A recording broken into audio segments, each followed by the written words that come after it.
Dari semua 10 kebijakan ini dirancang untuk menciptakan sistem kerja yang lebih efisien, transparan, dan juga akuntabel di lingkungan BKN. Assalamualaikum warahmatullahi wabarakatuh. Halo Sobat ASN dan teman-teman masyarakat Indonesia, selamat datang di channel saya, Andri Pratama, tempat kita membahas berbagai kebijakan dan juga isu penting di dunia kepegawaian. Pada kesempatan kali ini, kita akan membahas 10 kebijakan strategis yang diterapkan oleh Badan Kepegawaian Negara ataupun BKN dalam menyikapi Instruksi Presiden Nomor 1 Tahun 2025 tentang efisiensi belanja negara. Kebijakan ini bertujuan untuk menciptakan sistem kerja yang lebih hemat, efektif, dan juga tetap produktif. Yuk, mari simak penjelasannya sampai akhir agar tidak ketinggalan informasi yang penting ya teman-teman. Jangan lupa di like, share, and subscribe. Kebijakan yang pertama adalah peniadaan jam kerja yang fleksibel. Nah, bagaimana penjelasannya mengenai itu? Sebelumnya beberapa instansi pemerintah menerapkan sistem jam kerja fleksibel yang memungkinkan pegawai memilih jam masuk dan juga jam pulang kerja dalam rentang waktu yang tertentu. Dengan kebijakan baru ini, semua pegawai wajib mengikuti jam kerja yang telah diterapkan tanpa fleksibilitas tambahan. Tujuannya adalah untuk meningkatkan kedisiplinan, produktivitas, serta memastikan efektivitas pelayanan publik yang membutuhkan kehadiran pegawai di kantor secara konsisten. Kebijakan yang kedua adalah pemberlakuan skema kerja efisien, work from anywhere atau WFA, dan juga work from office atau WFO. Mengenai ini saya sudah menjelaskan di video sebelumnya.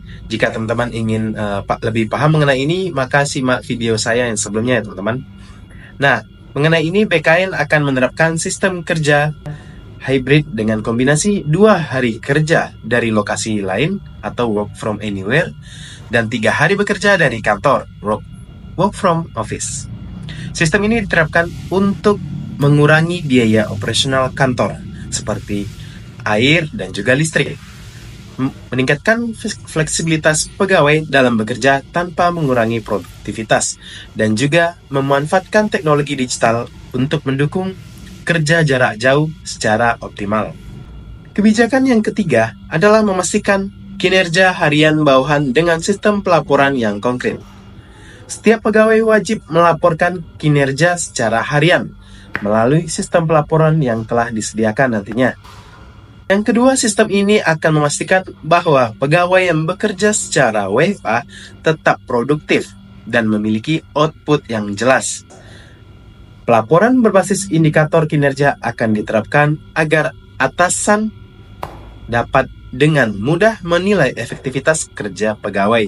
Kebijakan yang keempat adalah pembatasan perjalanan dinas di dalam dan juga luar negeri teman-teman.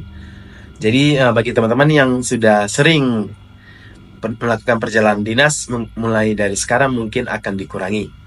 Perjalanan dinas dalam negeri atau luar negeri akan dibatasi hanya untuk kegiatan yang benar-benar diperlukan teman-teman. Tujuan dari kebijakan ini adalah mengurangi biaya perjalanan dinas yang selama ini cukup besar dalam anggaran pemerintah. Mendorong pemanfaatan teknologi digital untuk rapat dan juga koordinasi tanpa harus melakukan perjalanan fisik. Memastikan bahwa hanya pegawai yang benar-benar memiliki tugas yang strategis yang diberikan izin untuk perjalanan dinas. Tetap kita bisa melakukan perjalanan dinas, tetapi hanya yang memiliki izin karena kepentingan untuk instansi pemerintahannya. Kebijakan yang kelima, maksimalkan koordinasi yang responsif melalui media daring. Setiap unit kerja di BKN diwajibkan untuk memanfaatkan platform digital dalam berbagai kegiatan koordinasi, seperti rapat internal dan juga rapat eksternal. Sekarang bisa melalui pemanfaatan platform digital tanpa harus kita pergi ke suatu tempat untuk melakukan rapat koordinasi. Diskusi dan juga konsultasi kebijakan dan juga monitoring dan evaluasi program kerja. Itu semua dilakukan menggunakan platform digital. Dengan adanya sistem ini, waktu dan biaya perjalanan dapat ditekan dan juga tanpa mengurangi efektivitas koordinasi. Tetap bisa kita berkoordinasi dengan baik tanpa harus tatap muka secara langsung, teman-teman. Kebijakan yang keenam adalah memastikan efisiensi penggunaan listrik dan energi.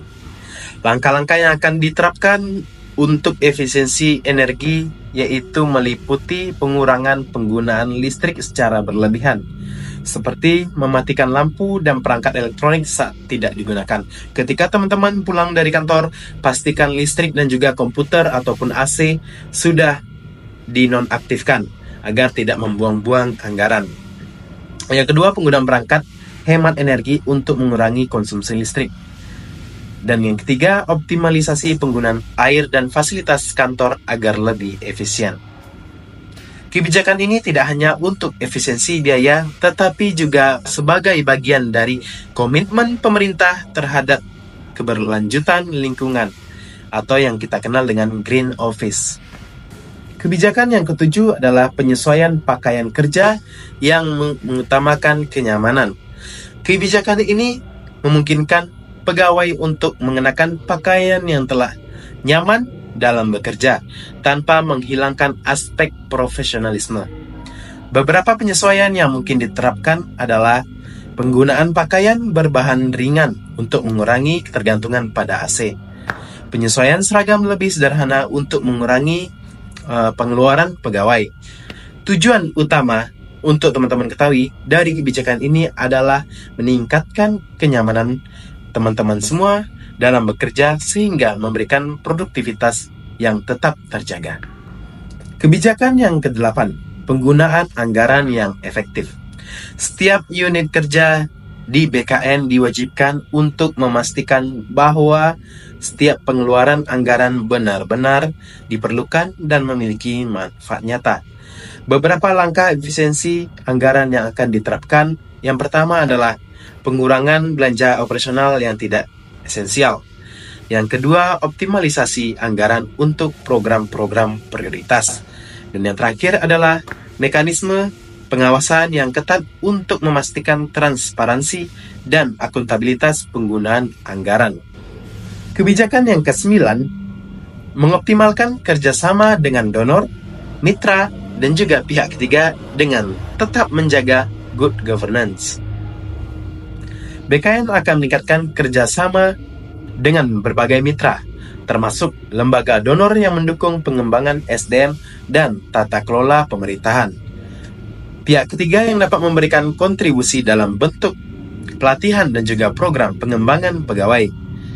Kerjasama ini tetap akan mengacu pada prinsip good governance, yaitu transparan, akuntabel, dan juga tidak menimbulkan konflik pertentangan. Nah, kebijakan yang terakhir adalah kebijakan yang ke-10. Kantor regional agar memastikan konsultasi kepegawaian tuntas di wilayah masing-masing, teman-teman. Setiap kantor regional BKN diberi tanggung jawab penuh untuk menyelesaikan konsultasi dan juga layanan kepegawaian di wilayahnya masing-masing. Tujuannya adalah yang pertama, mengurangi ketergantungan pada kantor pusat. Yang kedua, mempercepat layanan kepegawaian di tingkat daerah tanpa harus menunggu keputusan dari pusat. Dan yang terakhir adalah meningkatkan efektivitas pelayanan publik bagi ASN yang berada di berbagai wilayah. Kesimpulan saya, dari semua 10 kebijakan ini dirancang untuk menciptakan sistem kerja yang lebih efisien, transparan, dan juga akuntabel di lingkungan BKN. Dengan penerapan kebijakan ini diharapkan pengeluaran negara menjadi lebih hemat tanpa mengurangi kualitas pelayanan publik. Pegawai tetap produktif meskipun menerapkan skema kerja yang lebih fleksibel. Dan juga tata kelola pemerintahan semakin modern dan berbasis digital. Nah, langkah ini tidak hanya mendukung efisiensi anggaran negara, teman-teman, tetapi juga sejalan dengan visi pemerintahan dalam menciptakan birokrasi yang lebih efektif dan juga profesional. Nah, itulah kesimpulan dari saya mengenai 10 kebijakan efisiensi yang akan diterapkan oleh BKN di tahun 2025. Kebijakan ini kita harapkan bisa menciptakan birokrasi yang lebih efektif, hemat anggaran, dan juga tetap produktif dalam melayani masyarakat. Bagaimana menurut teman-teman ASN semua? Apakah kebijakan ini bisa berjalan dengan baik? Yuk tulis pendapat teman-teman di kolom komentar. Jangan lupa untuk di like, share, and subscribe untuk terus mendapatkan update terbaru seputar kebijakan kepegawaian dan pemerintahan dari saya. Sampai jumpa di video berikutnya. Assalamualaikum warahmatullahi wabarakatuh.